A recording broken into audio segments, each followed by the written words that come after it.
Hi everyone.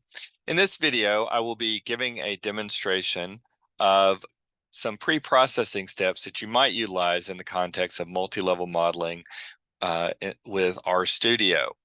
And in the context of multi-level modeling, it's oftentimes the case that one wishes to generate or create grand mean-centered or group mean-centered variables at level 1 for inclusion in the model, and possibly the inclusion of a compositional variable at level 2, or one or more compositional variables at level 2, where the compositional variable is an aggregate of a level 1 variable.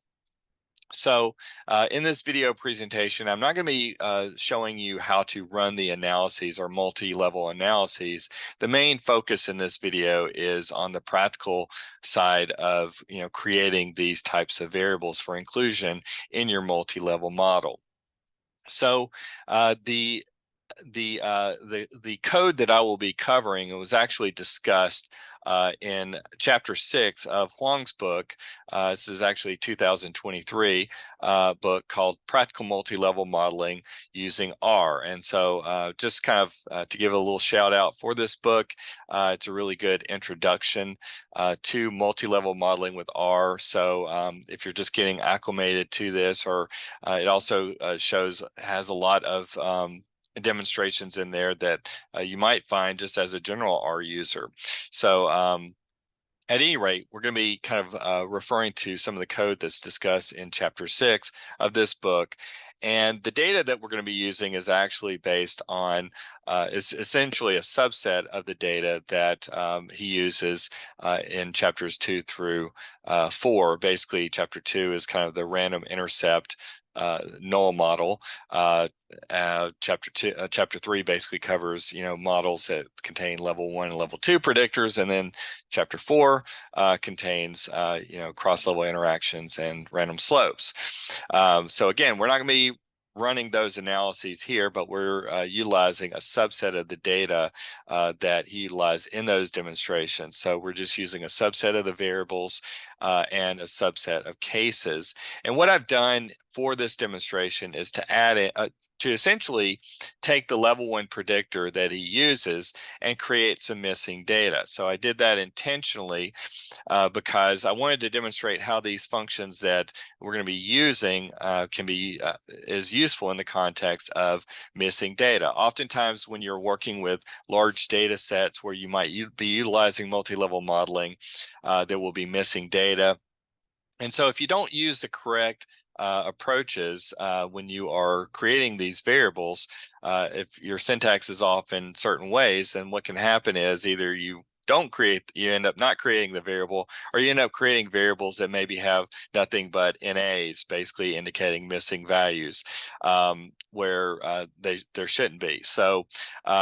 So in this particular demonstration, I'm focusing heavily on those situations where you would be working with predictor variables where you might have missing data. But the general approaches that are described in chapter 6 are applicable to these situations. And so we're going to go ahead and go to RStudio. And I do want to mention too, that underneath the video description, you'll find a link to a CSV file that I've created that is that subset of data with some of those missing values. So you can download a copy of the data and follow along. There'll also be a link under the video description to a supplemental document that you might find useful as something to go along with this presentation. So what we're going to do is import our data into RStudio and then begin with our demonstration. Just keep in mind that really the first step you want to take is to set your working directory. I've already set my working directory in relation to the data set that's stored on my computer. And just to show you how to do that, you just go down to set working directory, choose directory, click on that. This is the directory, it's already pointed there, and the data set is inside this folder. So next we're going to click on File, Import Data Set. We'll go to From Text, since we're working with our CSV file. And we'll click on that and we'll select our CSV file right there, which is exam miss. So we'll click on open right here, and you can see a name appears. And so we're going to be essentially importing the data into a data frame that's called exam miss right there. Make sure that the heading is set for yes and not no. If you have it set for no, basically the first line of data that will be read in will be the variable names instead of the values on our variables. So if we set it for yes, you can see the variable names appear because that's the first line in the CSV file. So you can also see in the data set, you see the NAs in the preview here. The NAs are basically referencing or indicating missing data. So we're going to click on import. And so there's our data frame right here. So you can see all of the data. I actually have 79 rows of data in this data frame. There's actually in the original data, there's quite a lot more data, and there's a few more variables that are included. So now what we'll do is click on File, go to New File, and click on our script. So we're going to open up the script editor, and we'll go ahead and utilize the library function to call up the package or a package that we're going to be using in this presentation. This package is really serving as a companion to a lot of what Huang talks about in the book. So this package is ML Musing R. And the MLM and R are all in caps. So make sure that you've installed this before you try to use it. So we're going to highlight this and click on Run to get it loaded. The next thing that we're going to do is just take a quick look at our data. So if I type head and exam miss, where the E and the M are both in caps, then we can take a look at the first 6 rows of data. It's actually the same 6 rows of data that you see in this right here, but we're just going to be kind of referencing, we're going to be using this head function periodically just to kind of go back and forth. It's a little easier. So I'm going to type in comma 30 right there just to show you that you can also use this function to take a look at the first 30 rows of data. So as you're looking at the data, you can see the stand LRT variable, and it's got missing data. So you can see that what we have right here is essentially student data, where we have students who have taken an exam. So this norm exam variable is actually the level 1 outcome variable in Huang's discussion and demonstrations in those chapters I was referring to. The level 1 predictor is the stand LRT variable. It's actually standardized London reading test score. So basically we have students, and these are the student identifiers nested or clustered within schools. The school variable is the clustering variable. And in this data set right here, you can see I've got students in school 1, students in school 2, there's even school 3. And we actually stopped it early, but we can kind of scroll on down. You can see more of the students. I only have students from 3 schools represented in this example data set. So at any rate, again, the level 1 predictor in his example was standardized London reading test score predicting the norm exam level 1 outcome variable. So at this point, I'm going to start by going back under our script editor here. And what we'll do is we're going to create a grand mean centered variable. So in other words, we're going to take the standardized London reading test score and grand mean center. And what that basically entails is taking the raw score on the variable and subtracting the overall or grand mean for that variable. And keep in mind too that so this is, in terms of centering, the choices that we make with respect to centering do have implications for how we interpret results in the context of multi-level analysis.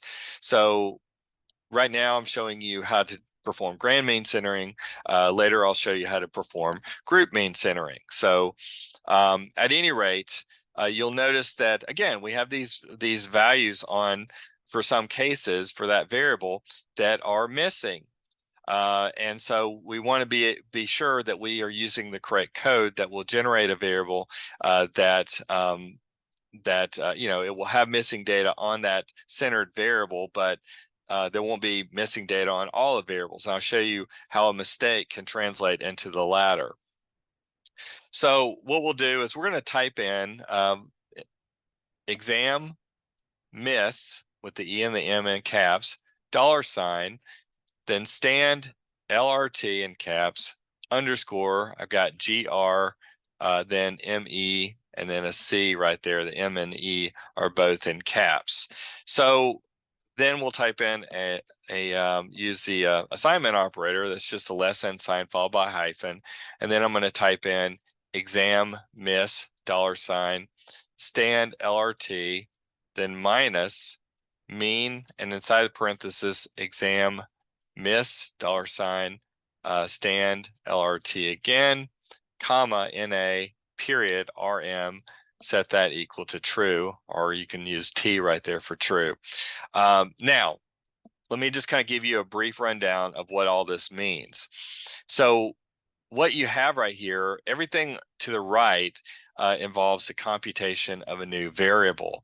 The variable is being saved to the exam data frame as stand LRT underscore GR MEC right there. Now, as you're looking at this, you'll notice that we have the exam miss $, showing up right here, showing up right here, and showing up right here. And that's because we have to explicitly reference the data frame when we are talking about what variable we're saving to, and also what variable we are using in the computation of this newly centered variable. So, basically, even though the data frame is active in memory, R still does not recognize the variable by itself. You have to have an explicit reference to the data frame. And so that's why you have the exam miss $, right before the names of the variables. So now if I highlight all of this and click on run, we now should have a new variable. So if I go back, I'm going to highlight this, just use this code right here and click on run. You'll see that now in the data frame, we have a new variable. So the variable stand LRT underscore GRMEC right there. And you've got the values for that variable for those cases that have values on the original variable. So this is our original variable right here. This is our new variable. So you can see this was the original value for the variable. The newly centered variable, it's a positive value. And when you're performing mean centering, just keep in mind that essentially you're shifting that variable such that it will now have a mean of 0. So a value of that's positive on that variable is going to indicate a case that is falling, in this case, above the grand mean. A value that is negative indicates a case that's falling below the grand mean on the original variable. You can see too that we have these NAs for all those cases that had missing values on the original variable over here. So that's all there is to it. Now, what happens if we do not include this argument in our mean function? So let's just see. So I'm going to copy this and paste it down here, and I'm going to remove this argument altogether. Okay, so we'll highlight this and click on, excuse me, actually, I'm also going to create a new variable. We'll just, I'm going to add a 2 right here just to get to give it a unique variable name right there. So we'll highlight all of this and click on run, and then we'll take a look at the first 30 rows of data, clicking on run right here. So again, this was the original variable that we had, that was mean. This is the original mean centered variable, but when we failed to include the na.rm argument, setting that equal to true, the new variable that's created, now we have missing data for all cases on that for that variable. So you can see the problem if we have missing data and we fail to include this argument right here. So if it happens to be the case that you have a complete set of data where there's no missing data, then either of these two approaches works fine. If you happen to have missing data, though, you're going to need to use this approach right here with the NA dot or NA period RM, setting that equal to true.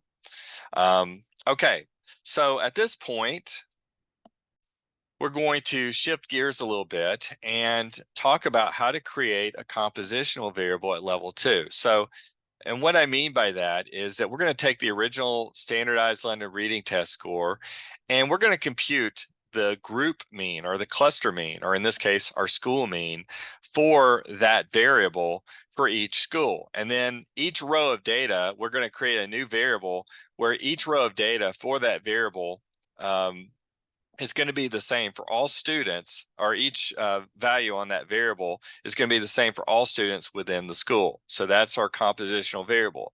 And again, the reason why you might utilize this is to essentially capture, kind of contextual effects of standardized London reading test scores on norm exam. So you might be interested in not only student level London reading test scores, their effects on their exam performance, but also school level average London or school average reading test scores on the level 1 outcome.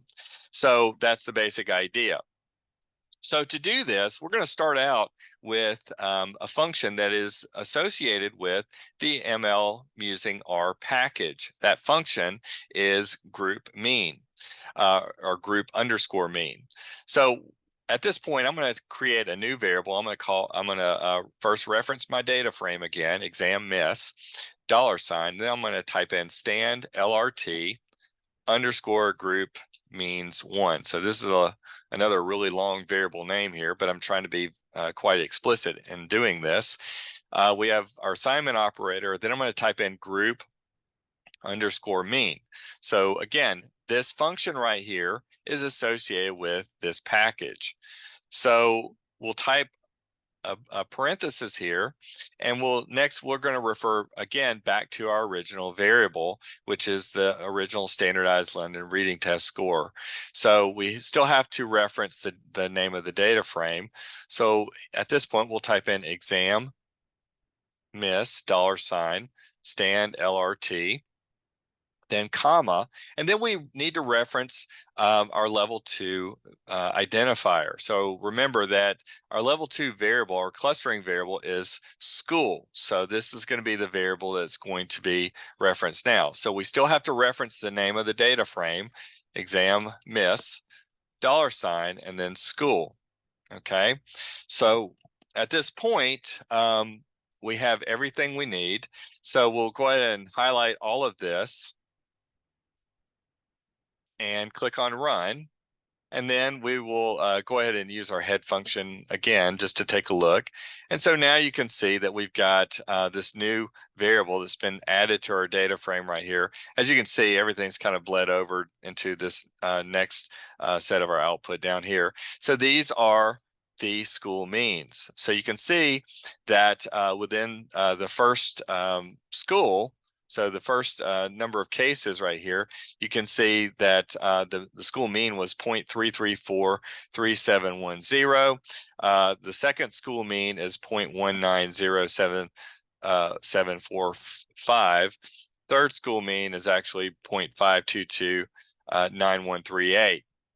But all students have the same value on this new variable, which is stand LRT underscore group means 1 that you see right there.